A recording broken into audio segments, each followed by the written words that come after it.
Welcome to the Heavy Spoilers Show. I'm your host Definition, and in this video we're breaking down The Haunting of Hill House.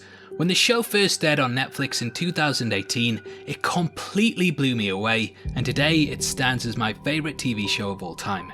It was expertly written, had a ton of hidden things in it, and with the release of its sequel due later this year, now is the perfect time to revisit it. Throughout this video, we're going to be breaking down the show's hidden twist ending, pointing out all of the background ghosts, and also giving our theories on how it could all just be in the characters' minds. There will of course be heavy spoilers here, so if you haven't had a chance to check it out yet, then I highly recommend that you turn off now. Make sure you subscribe to the channel for videos like this every day, and please drop a thumbs up if you enjoy it. With that out of the way, thank you for clicking this. Now let's get into our breakdown of The Haunting of Hill House. Okay, so The Haunting of Hill House centres around the Crain family, and it takes place over two time periods. Initially, we join them in 1992 as they purchase the property with the goal of renovating and selling it. However, strange things begin to happen, and slowly the group are haunted by the mysterious ghosts that inhabit the walls of the home. The mother of the family, Olivia, tormented by the spirits, has a complete mental breakdown. One night she tries to poison her children, Nell and Luke, and also Luke's best friend, Abigail Dudley. She succeeds in killing the latter, and Hugh, the father of the family, flees with the children into the night. The second time period is set 26 years later, and it focuses on the Crains dealing with their childhood trauma. Nell returns to the home and apparently hangs herself, and the group are forced to reunite with one another in order to save Luke. They return to the house, and in the end Hugh gives himself up to it in order to free them from its grasp, and he's reunited with his wife and daughter in the afterlife. The rest of the Crains all go on to confront their demons, and they all lived happily ever after. That's a basic plot overview, but there's actually a lot of things going on in the series that really make it stand out. Firstly are the hidden ghosts which pop up throughout the season in the background of scenes. I've taken a ton of notes and watched the entire series on a large projector, so I think I caught them all, but if I didn't, make sure you comment below and let us know if we missed any of the hidden ghouls. I've also used screenshots as opposed to footage on the whole, because some of these literally appear on screen for a split second. Anyway, the first one doesn't appear until 33 minutes and 33 seconds into the first episode. Throughout the scene in which Hugh talks to Steve about escaping the property, you can barely make out someone in the corner of the room. However, when Hugh picks Steve up and turns to face the door, you can quite clearly make out a woman standing there and watching them. As they go to leave the property, we can actually see three standing in the door frames as they run down the stairs. The first is a woman standing under the archway, and the other two are a man and woman who are standing on the opposite side. The final one in the episode happens at the 50-minute and 44-second mark, and we can see a man's face behind some furniture looking over Liv's shoulder. He moves backwards as the conversation goes on, but it's just so creepy seeing him staring over them. In episode 2, early on at the 4-minute mark, we can see a woman standing behind a tree in the garden. There's also a figure that can be seen standing in the dining room. It looks really blurred and it is difficult to make out. However, in the next shot over Liv's shoulder, we see that the figure has disappeared, so we can tell that it was a ghost. Now, the next one isn't a ghost per se, but it does indicate that there may be one that we just can't see. At the 36-minute and 36-second mark, we can see that Olivia's hair falls very strangely, almost like it's being pulled. It's a very subtle detail, and one that doesn't pop up again through the series, but I just thought I'd include it in here as it's just very strange. Now episode 3 has the most ghosts in it, and this may be because the episode centres around Theo, who we learn possesses a sixth sense. The first one is in a real blink and you'll miss it moment that happens as she walks into the kitchen, and in the top window of the door we can see a creepy figure staring at her. When she exits the kitchen with Luke later on, we can also see the figure of a man standing in front of a mirror. It's very difficult to see as it is quite obscured, but in motion the person is clearly there. Now at the 28-minute and 25-second mark, we can see Theo investigating the boiler, and clearly there is no one standing in the room with her. However, in the reverse shot we can see that there is indeed someone in the room standing in the corner. Not long after, Theo opens the trapdoor, and in a blink and you'll miss it moment we can see someone standing behind the ladder to get down there. In another blink and you'll miss it moment, at the 38-minute and 17-second mark, we can see a woman standing beside the dining room table. 39 minutes and 41 seconds in has a man standing in a doorway as Theo walks past it, and seconds later we can then see a woman standing under an archway looking at Theo and Liv. The final one for the episode comes at the 50-minute and 52-second mark, and it takes place roughly over a second. As the family run out to meet one another, you can see a man standing behind a lampshade. Episode 4 has a couple in it, and at 8 minutes we get the appearance of two. Firstly, we see an extremely blurry figure standing behind a chair, and then later in the same minute we see a woman standing at the bottom of a corridor. She's still quite blurry, but she's a bit easier to make out than the one that preceded her. At the 14.5-minute mark, we can see two standing in a doorway as Luke runs down the stairs. Similar to Luke, they both have bowler hats, and I'll discuss how this ties into each person's individual terror later in the video. At the 3-minute mark of episode 5, we can see a woman standing behind Liv's shoulder. It's very dark in the actual show, but if you turn the brightness up, you can clearly make out the figure.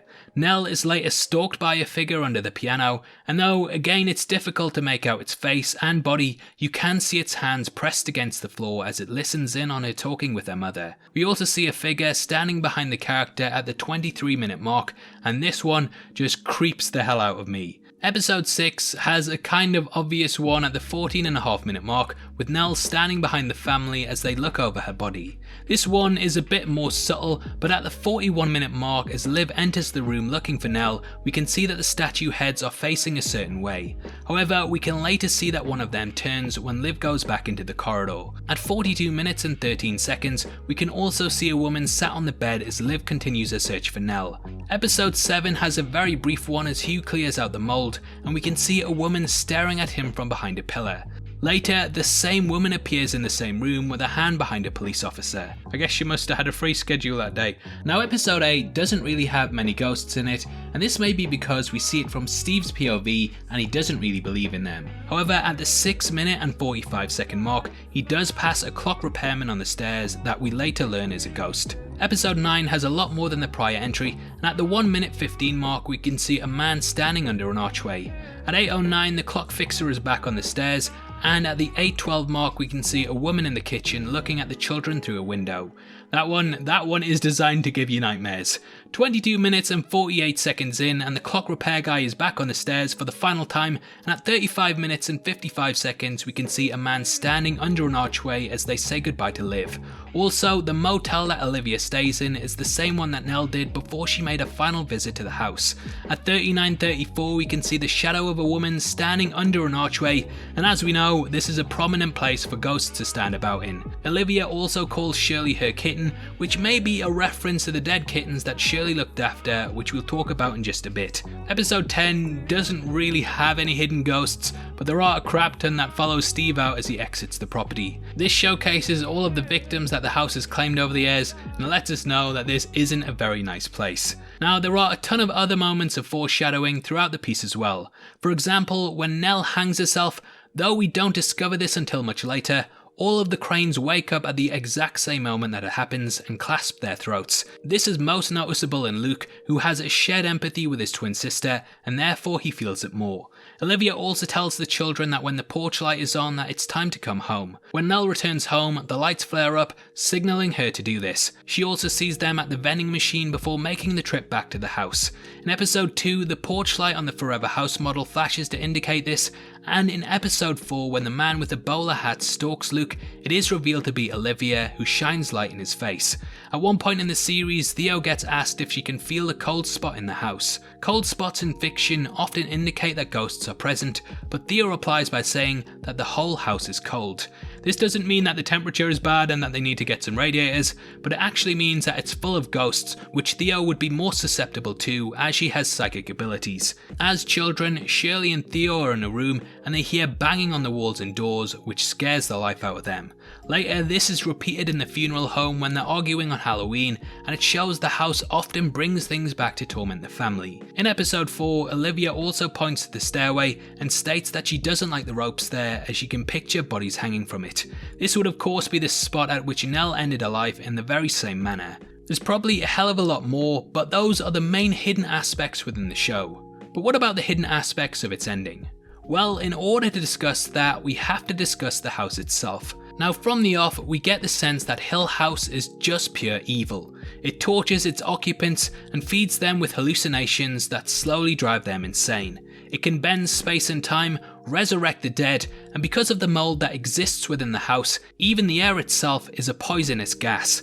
The house's main goal is to feed upon the living through driving them to take their own lives, and it does this through carefully curated ghosts and spectres that prey on the Crain family's worst fears. Each ghoul and apparition has been designed with one goal in mind: to bring the family back to the Red Room, which is the house's stomach, so that it can feast on them. During the show, the house purposely twists and changes the Red Room so that it appears to be a safe area in which each member of the Crain family can relax and be digested.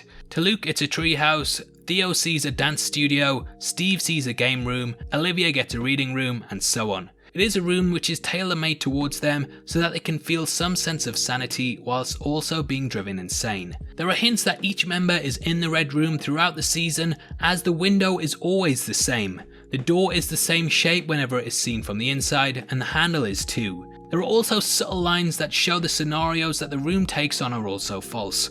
When Luke's treehouse is brought up, Olivia says "very funny," and when Steve is discussing his games room with Mrs. Dudley, she seems confused and doesn't know what he's talking about. In the room, there are also subtle red choices, such as Steve having a big red beanbag, the netting of the treehouse being red, and the big red cover over Olivia's reading chair. In the finale, the group are also given hallucinations when in the Red Room, and there are several clues that these are indeed fake. There is a red fries box, a red cardigan, Steve's wife wears a red necklace, and Shirley also wears a red shirt. She also sees red roses when imagining Nell's funeral. Theo's girlfriend is also seen wearing red underwear, and yeah, put it away, lads. So it is safe to say that the house slowly attracts the family to the room and then piles them with hallucinations in order to feed upon them. We learn throughout the show that the house has operated in this exact same manner for decades. We discover that the property was originally home to the Hill family, and it managed to eat most of them. It even went so far to cause William Hill to brick himself behind a wall out of fear, which brings me to my next point. The house's greatest trick is that it makes people wall themselves off from the outside world and tricks them into believing that they're safe within it so that they refuse to leave. It does this successfully to Olivia and almost fools her into murdering her two youngest children. She does, however, manage to get the Dudley's daughter Abigail, which in the long run helps it to stay standing. In the final episode, we learn that Hugh almost burnt the house down, but was stayed from doing so by the Dudleys. After Abigail's ghost appeared to them, they realised that the house had kept her spirit alive, and if it were to be destroyed, their daughter would go with it. So they made a deal with the devil and convinced Hugh to abstain from setting it alight. Though by the end of the season, the house is portrayed as a happy place that one can live on forever within, it is clearly all a ruse. Just as it's about to be destroyed, it manages to manipulate the Dudleys into pulling at the heartstrings of Hugh, and they put him in a position where he would have to be a monster to deny them. It's a smart move that I haven't seen many people pick up upon, and it also allows the house to continue to lure Nell into returning, and thus the Crains follow not long after. When Nell arrives, she is given a fantasy in which her deceased husband is no longer dead, and this sets off a chain reaction in which the rest of the Crains would return, and Hugh would be forced to give himself over in exchange for their lives. Similar to the fantasy that Nell got, we were tricked into believing that we got a happy ending when we really didn't.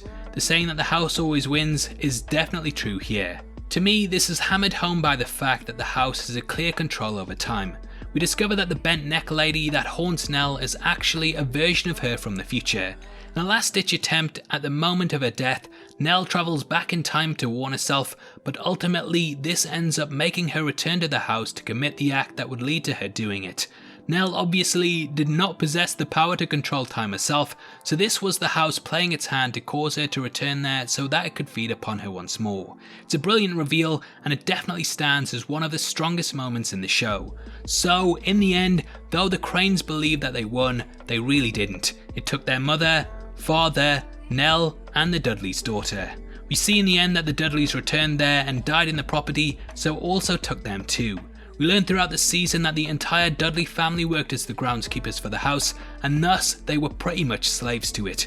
The Crains will likely return to the house to see their family when it's their time to die, and thus they will be taken by it too, though we don't know what's going to happen in season 2 yet. Those are my main thoughts on the house and how it operates, but there may be a plausible explanation for everything, and that is the black mold. Now, like all good horrors, you can really take the events of the series as being supernatural or not, and the mold really gives us an indication that the events in the show can be explained away. The black mold is first found by the family in episode 7, during which Hugh discovers it spreading behind the walls of the house. The The father discusses how dangerous that it is and stipulates that it can cause problems both physically and mentally. The mold keeps them in the house for longer than intended, as Hugh knows he must fix it before listing it for sale. Now, it could be concluded that the mold is in fact causing all of the health and hallucination problems that are rampant throughout the family. The red room is said to be the source of the mold, and this is why the problems of the house stem from there. When we finally get a look inside of it at the end of episode 10, we can see it is heavily infested with mold, and this could also be the reasoning behind this being labelled as the house's stomach. The mold even makes an appearance in Shirley's model house when we join the group as adults. When it is found in pieces, Shirley turns it over to find the inner walls rotting, and this could also be attributed as a cause of the hallucinations that happen in her home. Luke witnesses the ghost of William Hill outside of a mold infested area. However, he is an addict, and these visions could be put down to his substance abuse. When Hugh returns to the house in the show's climax, the ghost of Olivia informs him that the other visions he's had of her during his life are in fact all in his head. This showcases that he can still hallucinate without there being need for a ghost present. The kittens that are found die of poor health, and as they're only young, they would be more susceptible to the mold, and therefore their deaths could be put down to it. Even in the first episode, when Steve is investigating a ghost at one of his fans' houses, he states that there is clearly a leak, and that if the person doesn't get it looked at, it can cause serious damage.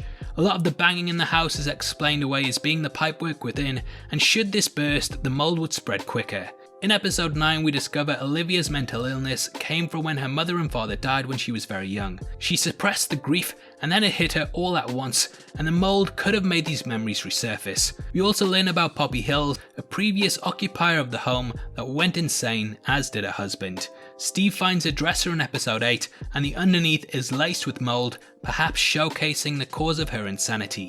The Dudleys too mention that their parents that worked in the house went insane, and that their first child was stillborn, which could be a side effect of the mold. Even the bent neck lady can be explained away by sleep paralysis, and Nell's eventual death could be because she stopped taking her antidepressants. Steve explains away all of the phenomena in the opening of the season through showing the audience that supernatural things often have a rational element to them, and elevates the show, in my opinion, having this side to it. What I love about it is that the season really works either way, and the best ghost stories always offer a way for skeptics to put the events aside, and whilst I do believe that the apparitions were real, it is fun to consider that they may in fact not be. Perhaps the family is, as Steve states, suffering from a mental illness that was brought on by the house infecting them. There's a lot to digest, but I'll let you decide that, and if you enjoyed this video then please drop a thumbs up, and make sure you leave your thoughts in the comments below. If you want something else to watch, then check out our insane details in Hereditary, which is going to be linked at the end. We go over all of the hidden figures in that, and the things you missed, so it's definitely worth checking out if you want to know more. If you want to support the channel from as little as 99 cents a month, then please click the join button below. We massively appreciate it, and as a thank you, you get access to content early. If you want to come chat to us after the show, either follow us at DefinitionYT, or click the Discord link in the description below. Those are the best ways to keep up to date with heavy spoilers, so hopefully we see you over there very soon. This is a channel for people who are never missing television, so if that's the kind of thing you like, you need to subscribe to Definition. Thanks again for taking the time to watch this. You've been the best, and I'll see you next time. Take care. Peace.